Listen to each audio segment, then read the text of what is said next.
大家好啊！今日咧會教初學者咧點樣起針啊。咁我用緊支3mm 嘅針啦，呢支針就勾好多嘢都適合嘅。咁好啦，咁就一條線。首先咧，我哋咧打一個生結先，用手打。咁咧有個窿仔出咗嚟嘅，咁就插支針落去，掹實佢。好，長嗰邊咧中指、食指。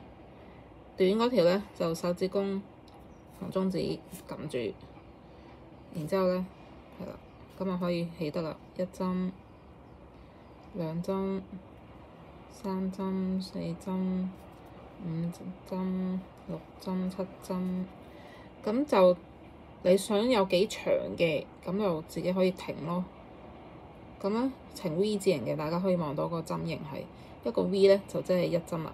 咁然之後咧，呢個就第一行啦，叫做起針第一行。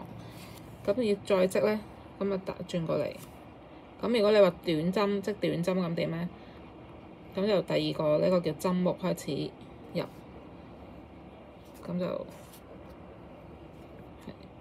係一針，係啦。咁之後點啊？揾翻個 V 字，咁去第下一針插入針目勾出嚟，跟住繞過晒，咁就叫2針，勾咗2針，跟住第3咁樣，之後穿過。咁第二行咧就織緊㗎啦。咁如是者去到第3、第4又翻轉頭，又第5咁樣。